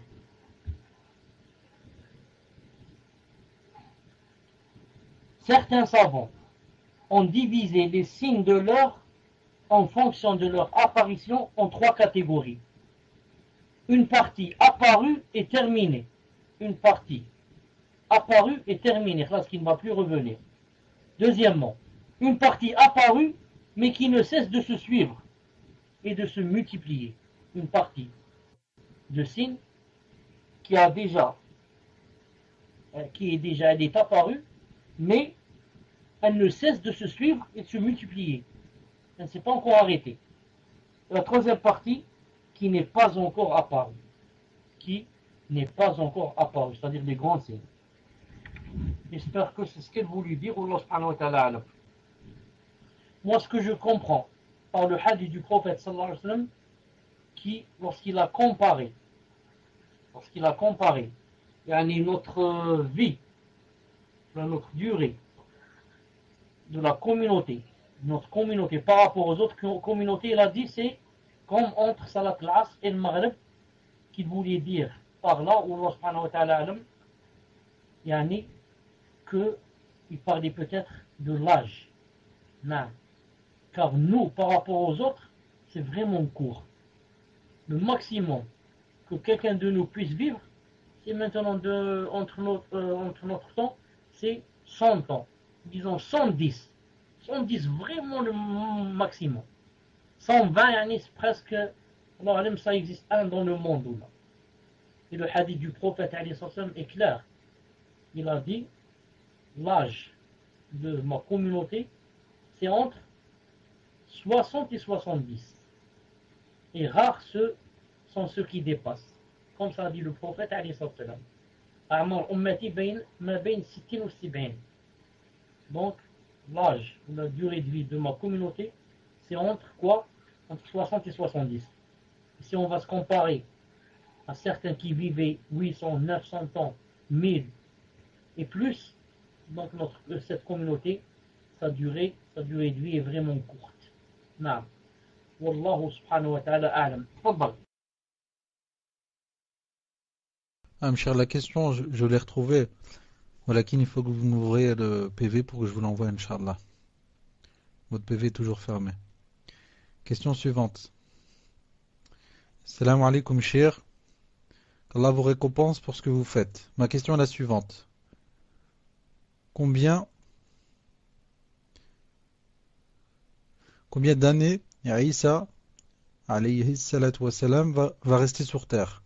Barakallahu fikum. Combien de temps? Tfadal, cher. 40 ans. Isa alayhi salam va rester 40 ans. Et le Mahdi va rester 7 ans. Inch'Allah ta'ala. Tfaddal. Question suivante. Salam alaikum wa rahmatullahi wa barakatuh.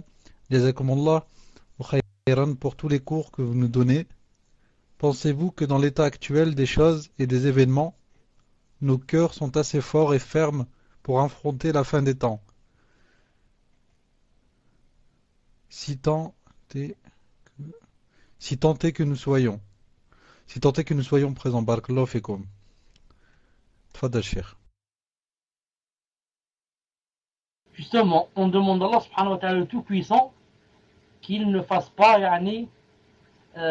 décimer et exterminer ce monde de notre vivant. Parce que si maintenant, par exemple, seulement l'Antéchrist, le faux Messie, venait, il risquerait de faire beaucoup de problèmes entre nous les musulmans. Et beaucoup de nous, j'en suis sûr, vont le suivre. Non, ils vont oublier leur dîne, ils vont oublier, vu les grandes ambiguïtés avec lesquelles il va venir. Et sans parler des grandes fitnas qui attendent quoi?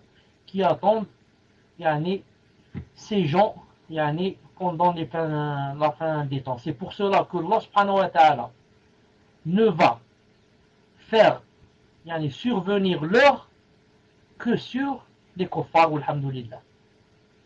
Toute personne qui croit en Allah subhanahu wa ta'ala au jour dernier, à la fin des temps, avant que les signes ne viennent, non. Avant que la fin du monde ne vienne, il va envoyer un vent. Ce vent va rentrer sous les aisselles des gens. Chaque personne qui sera croyante, quand le vent rentrera sous ses aisselles, elle tombera morte, bi'idhnillahi ta'ala. Il ne restera vivant que quoi? Que qui? Que les non-croyants. Les kuffars, les juhal. Ils resteront vivants pour que ils voient ils voient comment va se terminer ce monde et comment qu'il va prendre fin. Ce sera déjà les prémices pour eux, les prémices d'un grand châtiment qui les attend. Celui qui sera mort ce jour-là, c'est Allah subhanahu wa ta'ala, il lui a fait une rahma. Mais non, ceux-là, ils vont rester vivants pour voir. Quand tu vois, toi, le ciel qui va s'ouvrir, le soleil qui va s'assombrir, les étoiles qui vont tamponner l'une avec l'autre, et le feu, et ceci, cela, la personne, voudrait donner tout l'or du monde pour mourir.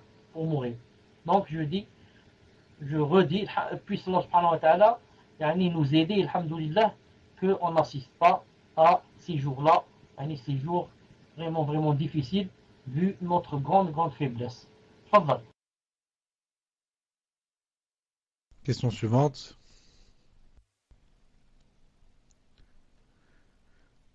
Salam alaikum. Hafizakum. Est-ce qu'il y a un hadith qui dit que les 50 000 ans d'attente passeront comme le temps entre Dhuhr et l'Asr pour le croyant? Tfadal Cheikh. Naam, il y a un hadith authentique qui dit comme ça. Un hadith authentique qui dit que pour le croyant, le jour du jugement dernier, ce sera comme Dhuhr et l'Asr. Comme 2 heures ou 2 heures et demie ou 3 heures au maximum. Et ça, c'est une grâce d'Allah subhanahu wa ta'ala pour les croyants. Fadlan. Question suivante, et je précise à la sœur qui avait posé la question en arabe, Inch'Allah, que la réponse sera soit samedi ou alors mercredi de la semaine prochaine, Inch'Allah. Question suivante. Salam alaikum wa rahmatullahi wa barakatuh. Est-ce que je peux me dévoiler devant mon beau-père, entre parenthèses le père, à mon mari qui n'est pas musulman? Et ai-je le droit de lui faire la bise? Est-ce que mon mari peut faire la bise à ma mère? Car j'ai lu une fatwa de l'Ifta disant qu'il fallait serrer la main. Barakallahu fikum. Tfadal Cheikh. S'il y a une fatwa de Lajnat Da'ima qui dit qu'il ne faut pas faire la bise, donc il vaudrait mieux se baser sur une fatwa pareille qui a été élaborée par de grands savants. Ce que je sais moi, le faible, c'est que le beau-père est un mahram à vie.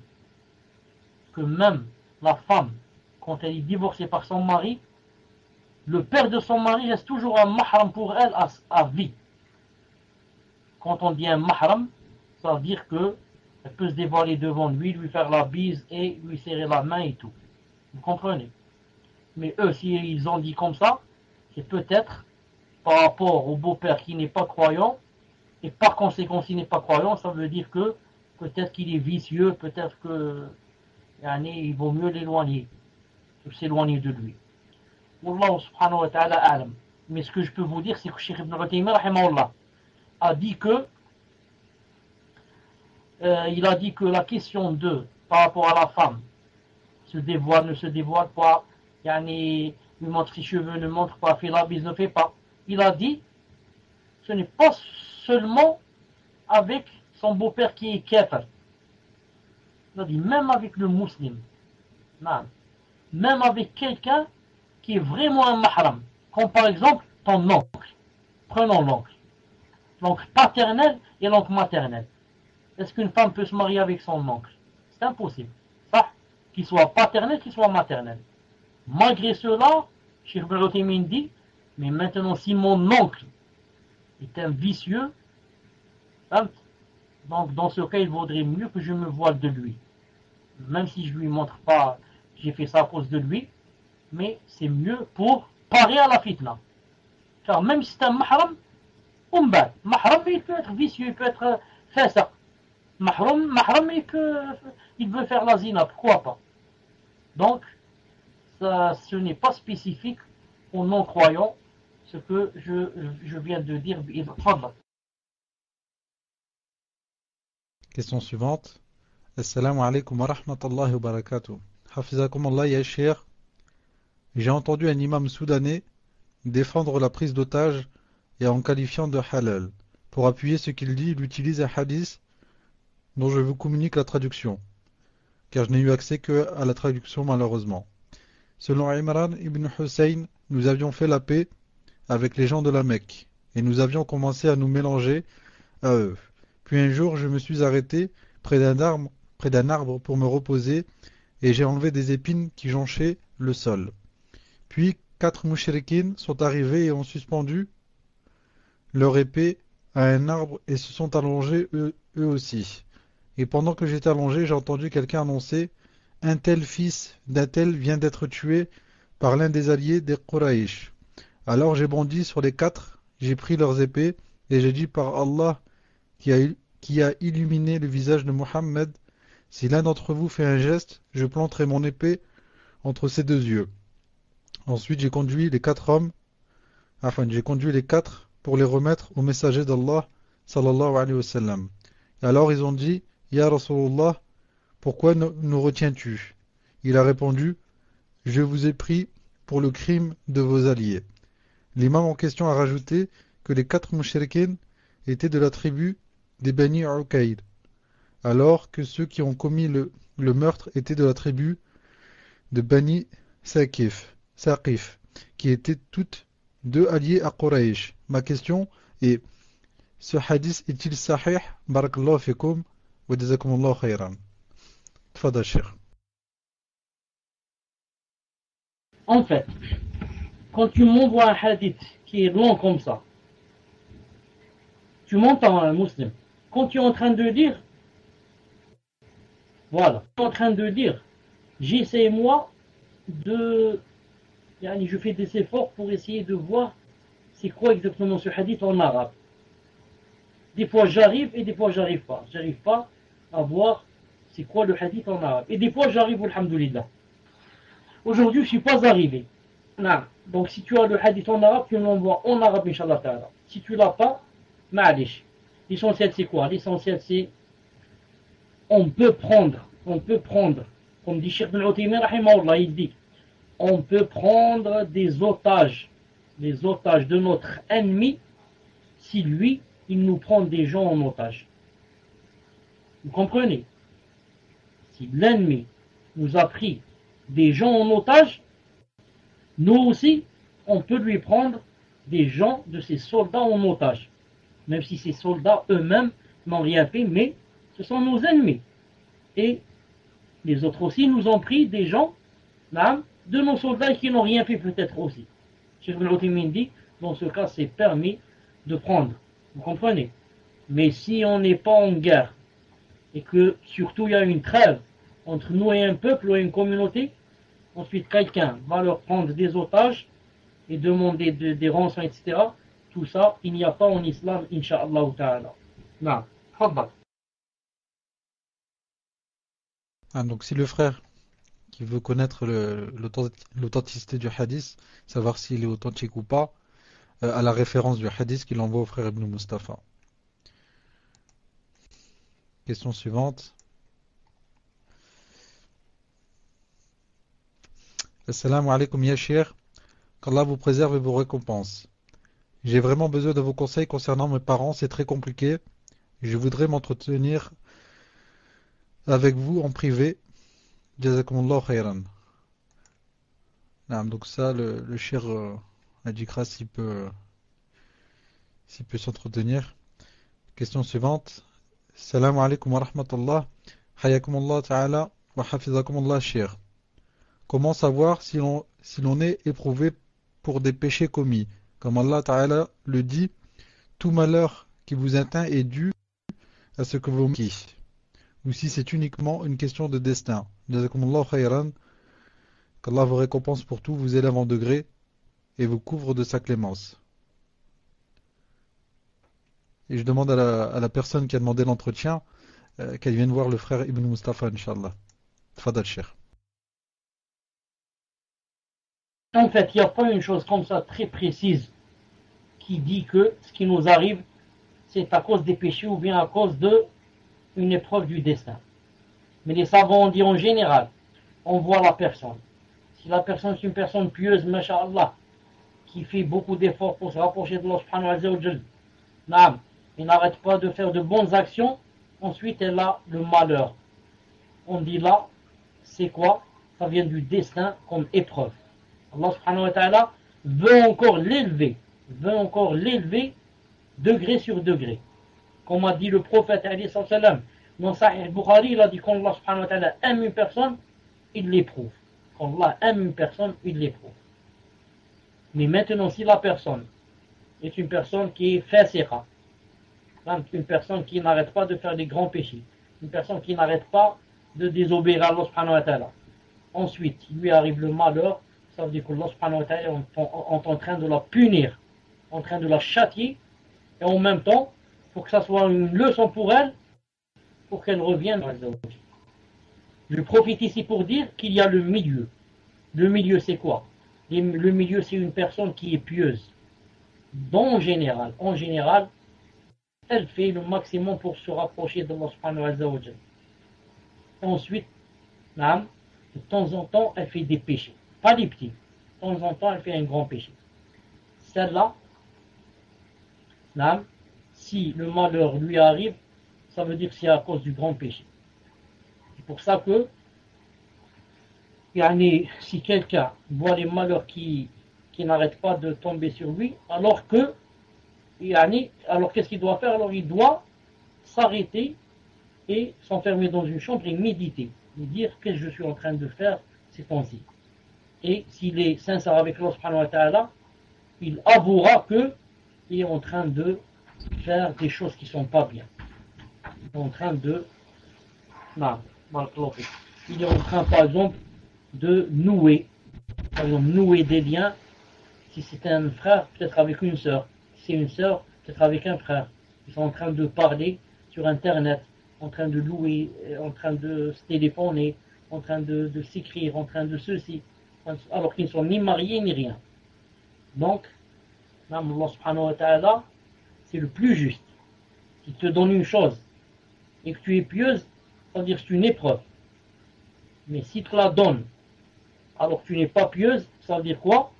Ça veut dire que tu fais beaucoup de fautes. Ça veut dire que tu fais beaucoup de fautes. Et même quand une personne est pieuse, je dis, des fois il lui arrive de faire des fautes. Et là, c'est une ni'ma d'Allah subhanahu wa ta'ala qu'elle soit payée, qu'elle soit punie dans cette vie plutôt que dans l'au-delà. Et rappelez-vous très vite, pour terminer, Inch'Allah ta'ala aussi, rappelez-vous toujours le hadith que j'ai cité plusieurs fois.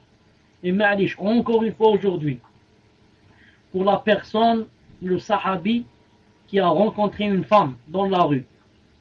Et cette femme, c'était une femme de joie. Et il ne savait pas qu'elle avait fait la tawbah, qu'elle est rentrée en islam. C'est une femme mushrika. Et une femme de joie aussi. Il a commencé à parler avec elle. Ensuite, je ne sais pas où il l'a touché exactement. Elle lui a dit arrête. Le shirk est parti, maintenant c'est l'islam. Alors quand elle a dit ça, il a arrêté sur le coup et il a rebroussé chemin et en allant, en la quittant, en marchant, il se retournait toujours vers elle à un point où il s'est cogné la tête contre le mur. Il s'est fait vraiment mal. Ensuite, il a rencontré le prophète Islam, il lui a raconté. Il lui a dit, voilà ce qui s'est passé aujourd'hui et je me suis cogné la tête contre le mur. Il lui a dit, sallallahu alayhi wa sallam, dans un hadith rapporté par authentique par Sheikh Al-Albani, il lui a dit, toi tu es une personne que Allah subhanahu wa ta'ala aime. Il lui a dit, quand Allah subhanahu wa ta'ala aime une personne, il l'a puni juste après qu'elle fasse quoi? Il y a la désobéissance. Il lui a dit, si Allah subhanahu wa ta'ala n'aime pas une personne, il la laisse avec ses péchés jusqu'à ce qu'elle le rencontre comme ça avec ses péchés. Donc d'un côté, si tu es puni, dis alhamdoulilah. Surtout si tu te rappelles avoir fait le péché. À chaque fois que tu fais le péché, dis-toi, si j'ai vraiment un statut chez Allah, donc dans quelques instants, ou là une heure ou là, je vais recevoir le châtiment. Non, je reconnais, j'ai fait une faute.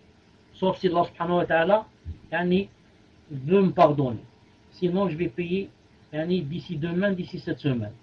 Non, si tu es sincère avec Allah subhanahu wa ta'ala. Non, donc il ne faut pas s'étonner bidna ta'ala. Tfadal.